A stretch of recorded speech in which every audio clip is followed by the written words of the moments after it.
Good afternoon. You're listening to Eye on the Valley right here on CIVL 101.7 FM, broadcasting to the Fraser Valley, broadcasting from the University of the Fraser Valley Abbotsford campus on the traditional and unceded territory of the Stolo people. I am your host, Sujit Atwal.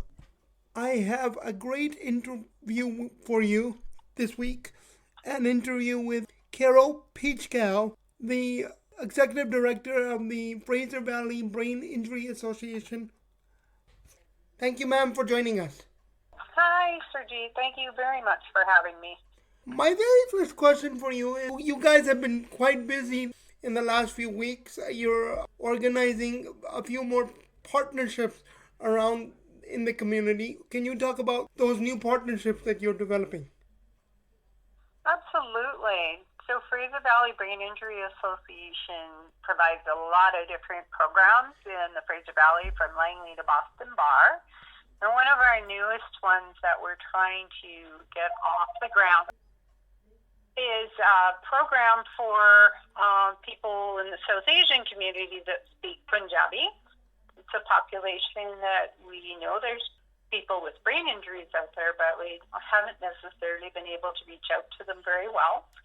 So we are partnering with Infinity Health, a rehabilitation company in Abbotsford, who's going to develop some video content for us on concussions and brain injury and mental health, family support and coping mechanisms.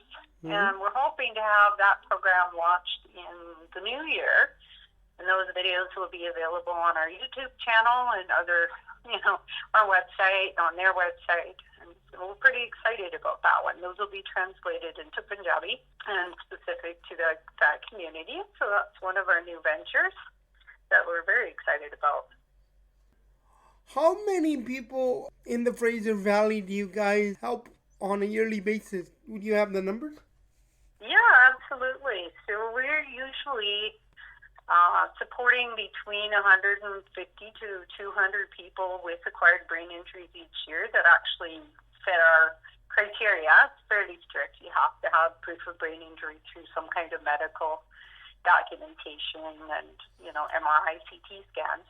Mm-hmm. So at least, 150 to 200 per year for those individuals. And then we probably assist another 100 people throughout the year, just through inquiries, making sure they have contacts with other community resources. Maybe they don't quite fit our eligibility just because concussions, especially people with concussions, don't necessarily qualify for all of our services, but we still try and support them in whatever way we can.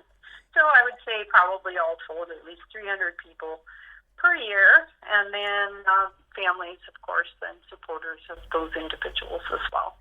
What kind of services do you provide on a yearly basis to those people? So if you qualify for all of our services, you can have access to case management, which is one-to-one support with things like accessing persons with disability or Canada Pension Disability, housing support, like just trying to help people find housing, advocating with the different agencies that they need help with. So case management is a big piece for us. Mm-hmm. We also have drop-in programs that we partner with Communitas Supportive Care with. That's an agency, a large agency here in Abbotsford. So they actually run a program for us in Abbotsford and Chilliwack. And then we have our own drop-in program, very similar model, but quite tiny, up in Hope. Mm-hmm. And support groups. We do a summer program for kids with brain injuries or children who have a parent or a sibling with a brain injury. We do a lot of health and wellness activities. So it could be things like our walking group in Abbotsford meets 3 times a week, and they walk together, and there's a lot of peer support that happens through that kind of group. Ladies support group, variety of support groups throughout the whole Fraser Valley. We do a corrections program where we provide education on brain injury and substance use and coping strategies for inmates in Maple Ridge. And we do life skills. We do a lot. It's a long list. It sounds like it. That must take a lot of money to operate on a yearly basis, because those things are not cheap. How is your funding model? You get some from the government? Do you get all your funding from private sector? Do you get them from individuals? Can you explain a little bit about your funding model? Sure. So we have an annual contract agreement through Fraser Health for part of our funding.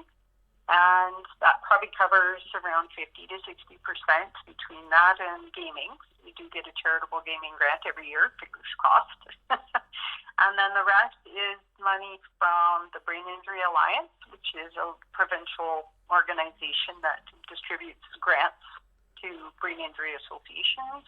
And then the rest is fundraising and donations, membership dues. We have an annual golf tournament that we fundraise through. And the rest is just begging and pleading and hoping that people will contribute, because it is a huge piece of our revenue that supports these programs. We talked during COVID a couple years ago, or a year and a half ago, once before, asking you when you were on last year how COVID impacted you. Now that it is not completely gone yet, it's not as big of a threat as it was a year or two ago. True picture about COVID and the impact it had on your association. COVID had a huge impact on our organization, as many businesses and nonprofits. Our population of individuals, people with brain injuries, are always kind of isolated and marginalized anyways. So when COVID hit, people that we support had, limited access to support services. A lot of their agencies had shut down because of COVID. So we turned everything remote, and that was a challenge for people with brain injuries, that some of them never dealt with technology. So we had to do training on technology remotely, and that was a challenge. We provided a lot of computers and smartphones, things for people to access the internet. And I'm pleased to say that a lot of them have done really well with that. They've become much more proficient. And we have developed a nice little partnership with Neil Squire Foundation to do some of the training. They're really brilliant when it comes to training people with disabilities on how to use computers. So we've been really pleased with that partnership. Mm-hmm. And now that we're starting to, meet more in person, it's been interesting to see how people are really quite comfortable with using online support. So they're much more comfortable using Zoom now, and it's kind of hard to get them into the office. Absolutely. Yeah. So we're trying to do hybrid models. So we're offering one of our programs, the Health and Wellness one, in a hybrid format. So once a month we meet in person, and we still have the Zoom option for those that are comfortable with that.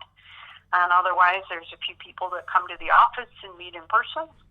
So we're doing both. We're trying to figure out both. But we do offer a lot more in-person programs now. And our fundraising, we've done in person. Our golf tournament managed to make it through COVID in person.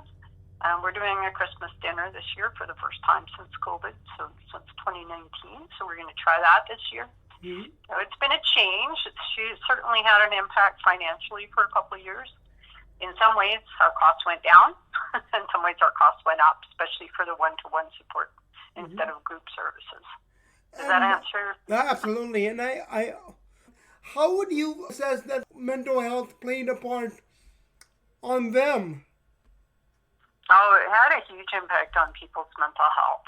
So like I mentioned, the isolation after brain injury is pretty profound. A lot of them lose their natural support systems that they would have had before their injury. And the isolation and the lack of access to the regular support services, even their peer networks, or being able to go to the local recreation center to go to the gym or to walk, had a really huge impact on their anxiety, their stress, even their ability to process all the different regulations around the public health orders and COVID. That was very difficult because, we all come with different opinions, and people with brain injuries are no different. So a lot of misinformation, a lot of anxiety and frustration and anger, and you name it, depression from the isolation. Yeah, it was pretty profound. And I don't think we're out of the woods yet. I think we had to put in quite a bit of, support from the staff and from outside resources to try and help people deal with all that. Because during COVID, I mean, people had losses, they had health issues, they had all that sort of stuff, but without as many supports that they could access to deal with those kinds of things.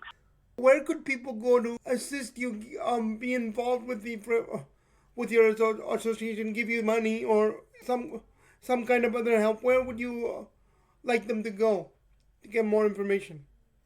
Oh, yeah, well, our website has a lot of information about our organization. It also has how you can help page. So if you're interested in donating, there's a Donate Now button. Through PayPal, you can donate. You can become a sustaining member of the organization. So there's also a membership form on there, so you could have money withdrawn from your credit card each month automatically to help support us. Our fundraisers are always good. We're looking for donors for our Christmas dinner that's coming up, because we definitely subsidize a large portion of the dinner ticket costs. We have a silent auction for that event as well, so if anybody's interested in donating gift certificates or baskets or items, we're more than happy to accept those. So if you're interested, you could contact our phone number, 604-557-1913, or email us at info@fvbia.org. Yeah, if you're interested in volunteering, give us a call and let us know. Yes, and what would your final message to the people of the Fraser Valley? Well, we appreciate all the community support we have from the Fraser Valley. They've been very kind and generous to us and our sponsors and funders. But all I can say is, somebody with a brain injury. It's not rare. It's not uncommon. We serve people with strokes, overdose, all kinds of different brain injuries. So if you look out there, odds are you probably know somebody with a brain injury. And what I can encourage people to do is find the support in your community. Community-based brain injury associations throughout the world are there on the ground. We support people of all ages. We support them as long as they need us. We don't have a cutoff. So look for a brain injury association in your neighborhood, in your community, somewhere in your province, and get the support for yourself or your family member or your friends. Don't be shy to ask. Thank you. We're here for that. Absolutely. Thank you so much for joining us. It's wonderful. Thank you. Thank you, Sir G. Wonderful to talk to you. All right. Bye-bye. Take care. Bye-bye.